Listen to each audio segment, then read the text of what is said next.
family music. I'm coming back to where I belong. You're the reason why I'm singing this song. Boy, I did you no wrong, but you broke my heart. Hi guys, we're Team Apple and we're Ghana bound, and this is my mum, and I'm You should say hello. Hi guys, I'm Yaba and we're Team Apple and we're Ghana bound, and today I'm with my mum. Hello. So today we are going to be talking about language. So mum, how many languages do you actually speak as a whole? Oh, in general, I speak my native Ga. I come from Accra. I do speak Fante because I went to school in Fanteland in Ghana. And I speak German. Obviously, I speak English too. I used to work in Germany, so I speak German quite well. And I know a couple of French phrases really to get me by in the Carrefour. Oh, brilliant. Okay, so what we're going to do today, Mum's going to help me out because I can barely speak. Well, Ga I can't speak. Fante I can just about understand, and Twi I know about 1 or 2 words in all of those. So Mum's going to explain to me quite a few phrases that you need to know to be able to get by in Ghana.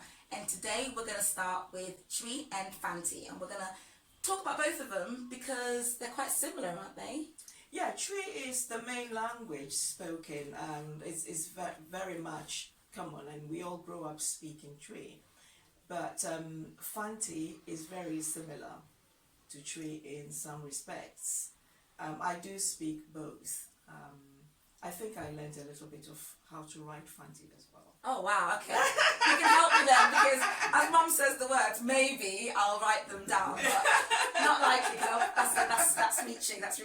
Yeah. So we're going to go through all the common phrases that you need to know if you're going out to Ghana and you don't know the language. At least it'll help to get you by. So make sure you pay attention, and we might throw some oddballs in at the end as well.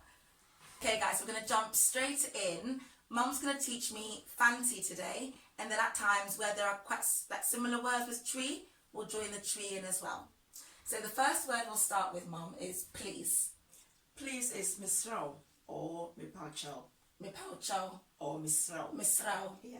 Am I saying it right? Yes, depending on the context. Okay. So yeah, so if you say, for instance, mipachao mami nsu, something like that, pocho mami nsu, you are actually saying, could I have some water to drink, please, in the context of being polite. Mipaucho mami nsu. Something like that. Okay. Please, could I have a drink? Okay. You have to correct me if I'm getting it wrong. Yeah. And then, how would you say thank you? Medase. Medase. Medase. And medase is actually shortened. It's medawo ase. I thank you. So we say medase. Medawo ase. Medawo ase. Medawo ase. But we tend to say medase. Okay. Would you say medawo ase ever, or as a respect thing, or not well, really? I would do that for emphasis. Okay. Yeah, okay. I would do that for emphasis, medawo ase. Okay. But you find most people say medase. Okay. Yeah. Ah, medase. Yeah. You know, a bit similar to the English where you say I thank you or thanks. Okay.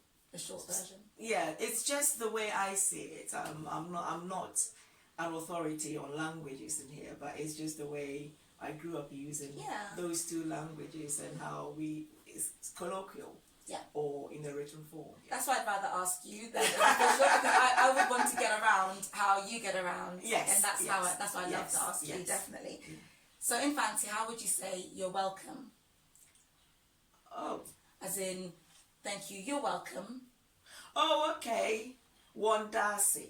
Okay. Okay, so if you say medasi. Medasi. Wandasi.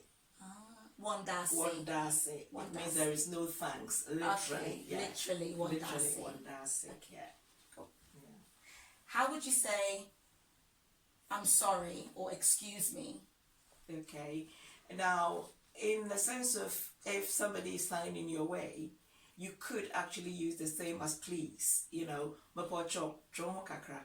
Chomo kakra. It means please, can you move? In context. Yes, in the context, mapocho. In that context. But the reasons I don't know the equivalent of saying excuse me as in English and Fante, but we tend to use ombojo. That person, it means drawing the attention of the person. Okay, that is how I would I'm sorry. say. Yeah. It's very context based. Yes, it is context based. Right. And I do find also is not mainly the words you use, but the tone you use in my language, for instance, you know, in both Fante and Guy, is the tone that you use. Whereas in English, you could say, I will or I would, to soften it. Right. That is the tone that softens it. If you're trying to get someone's attention, excuse me, how would you say? To be honest, somebody in the street would go, hey. Okay, good. So that's not like a... So that is a little bit of the street one, but to be polite is about saying please, to draw somebody attention. And most people will probably use the English, excuse me. Okay. Yeah, it's and this is how much the English actually has infiltrated the culture and the language. The next one, how would you say yes? Inyo. Inyo. In Fante, inyo. Inyo. Inyo in Fante. How would you say no? Debi. Debi. Yeah. Debi. How would you say what is your name in Fante? What Frau then? What Frau? Wooden. Yeah. Wo is you. So what Fre Wooden. What Frau Wooden? Yeah. What Fre me. So that's okay. What Frau Wooden? Yeah. Or you would ask Wuzin Tiden. Wuzin Tiden. Yeah. Okay. And how would you say I am or my name is? What Fre me. Mizin ye. Mizin ye. Yaba. Or, yes. Or what Fre me. What Fre me Yaba. It's the same. Okay. Yeah. So it's a bit like you would say, my name is and I'm called. Oh. Yes. So what Fre Wooden? No. What Fre me Yaba. What Fre me. What Fre me Yaba is. My name is Yaba. Correct. And Mizin Z Yaba is like it's a shorter version. Yeah, Mizin Z Yaba. My name is Yaba. And the other one will frame Yaba. I'm called Yaba. Okay. How do you say when you greet someone? How are you? Woho Tseden. Woho Tseden. Woho Tseden. Woho Tseden. Not woho. You know. Aggressive. It's a little bit nasal. So that's another thing, is how you say it, isn't it? Yes, it's very how much you say, yeah. Yeah. How are you? So it's not like you say, woo, you know, it's happy, yippee, you know, it's woohoo, Sudan. Woohoo, Sudan. Yeah. And then how do you say, I'm fine, I'm well? Oh, we will say something on the lines of muhuye. Muhuye. And then people tend to say adum, which means they are trying to say by grace, by God's grace, I'm well, because people tend to be religious in the country. In the country, it could be any religion at all, but there's the acknowledgement of an ultimate being, and so it's only by grace that we are alive. So you hear people say adumo, adumo, adumo. Yeah. The next one, where are you from? Ufirihin.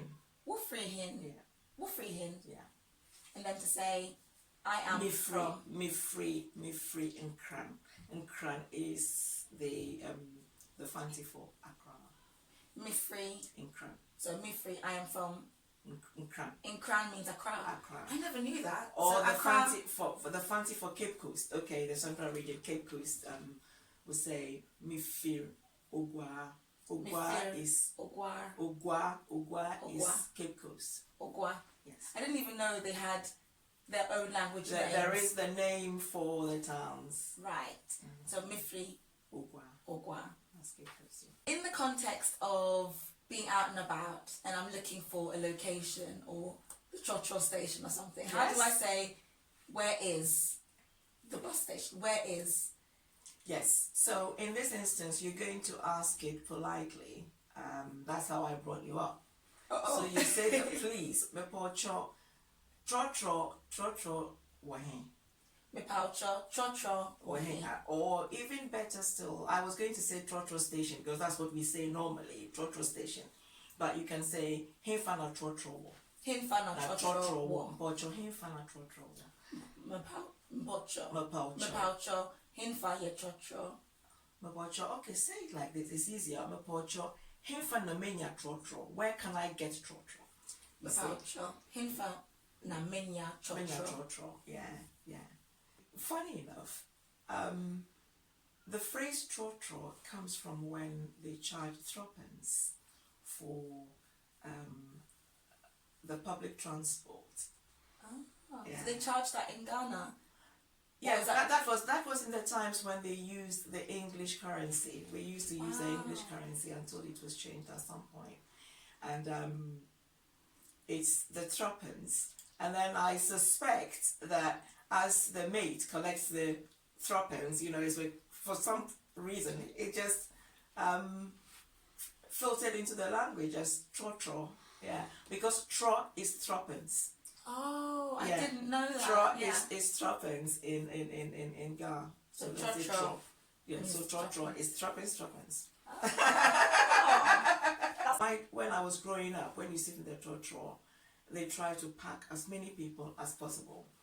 So the interesting is they will say, dress down, and this is how the English filters into it. Dress down in the trotro parlance is basically move closer.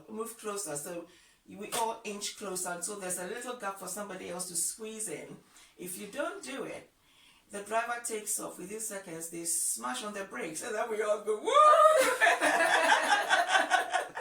That must not come back. And then that creates the space. And the memories are really great. I love reminiscing about Ghana when I was growing up. Yes. Yeah. And linked into the threepence, I guess, is how do you say, how much does it cost? Mepocho ahe. Again, the mepocho should be on your lips all the time if you're going to be polite in society. That's important. Mepocho ye oyahe. Mepaucho ayahi. Ahe. Okay. How would you say, what time is it? Wabo ahe. Wabo ahi. That's an easy one. I like It's that. again wabo ahe. So again, I would prefix it with mepocho. Mepocho wabo ahe. Yeah. It's a good habit to get into, the mepaucho. Absolutely. And the interesting thing is, when we were growing up, those days we didn't have mobile phones, so we had wristwatches. And the Fante would say, well, what's a nawa? What's a, that's watch. What's a nawa? And then they would look on there. But also, being on the equator, you could tell the time almost by your shadow, the length of the shadow in the sun. And again, we were taught that in school, it gave you an idea. But that has implication for the culture as well. The punctuality tends not to be such a strong point because we would use other things to tell the time-ish rather than on the dot. So that's where it came from, the Ghana man times, because it was... No, I wouldn't know that, but I think that comes from, what you're saying comes from the culture. We are quite laid back in a lot of ways, and that has got its advantages. Whereas in the West, everything is so precise, there's so much stress. But they both have got their advantages, and they work for both cultures. But I think sometimes in my culture, the watch is more of an accessory rather than a type-keeping equipment. Yeah, opposite to the UK where we're all like... Okay, how do you say, do you have? Mpocho ewo. Ewo. So... Mepaucho ewo. Yeah, ewo, whatever it is. Mepaucho ewo. Ewo. Okay. And whereas maybe the Chu will say wo. You wo. So I think the difference is ewo. Yeah. So Ewo is a banana. Do you have food? Okay. I always pronounce that. Yeah. When it comes to food, you know a few phrases. I know a few phrases. I know Ezeban is food. That's all I need to know to get around Ghana. Thank you. How do you say I like? I like is sort of mepe. So mepe dokun. I like kenke, for instance. Yeah. This family's all about food. Yeah, we do like our food. Mimpe. Mimpe. And how do you say I don't like? Mimpe. Mimpe. Yeah, so when you put that little in it, it sort of negates it a little bit. So mimpe. Mimpe. Okay. Yeah. And then earlier you asked me about when you say no. So you say as I said, sometimes you hear things like oh, will also mean no. Oh. How would you say I would like to buy? If you're out in the marketplace, let's say eggs. I would like to buy. So you ask, how much are your eggs? Okay. And then if you want to specifically say, I want to buy the eggs, you say, meto nchefua. Meto. So, mepacho meto means I would like to buy. Yes, that. So when you're having a conversation and someone says something you didn't quite understand, how do you say, repeat that please? Mepacho bodubio. Bodubio, it means repeat it. Mepacho. Bodubio. Bodubio. Bodubio. Bodubio. Yeah. Or mpochese. Mpochese. Yeah, okay. Mpochese. It means, what did you say, please? Mepacho esse. Yeah. What did you say, please? Yeah, it means, what did you say, please? How would you say, I don't understand? Mentiase. Mentiase. Mentiase. And then by the same token, if I do understand, metiase. Metiase. I understand. So again, you see that or the in the background, mentiase. The N is sort of negating. Yeah, mentiase. Okay. Metiase. Metiase. Mentiase. Yeah. Last one is, can you help me please? So mepocho boame. Mepocho boame. Yeah, it means help. Yeah, mepocho boame. Mepocho boame. Okay. And then you could also say mepocho ebotum abuama. Ebotum abuame Mepocho ebotum. Could you help me? Mepocho ebotum abuama. Ebotum abuama. Yes. Okay. Wow, that's a lot, but really helpful, Mum, because I think those are the phrases that can help to build on sentences from as well. So it's a really good start from to do. So thank you, Mum. Thank you for helping me today, and hopefully I'll be watching this back and back and back to learn it. Is there anything else you wanted to add at the end? Oh no, just to say it's lovely talking to you and reminiscing about my days back home. Yeah. I do miss it. Yes, so thank you guys for watching. Please don't forget to like, to comment if you want to add any other words you might want to learn about, and also to please subscribe, and then we'll show you more and more videos on our journey to Ghana. Thank you. Bye. Bye. Oh yeah, but you didn't show my skirt. Oh no, that's the. Do you want to do a skirt bit?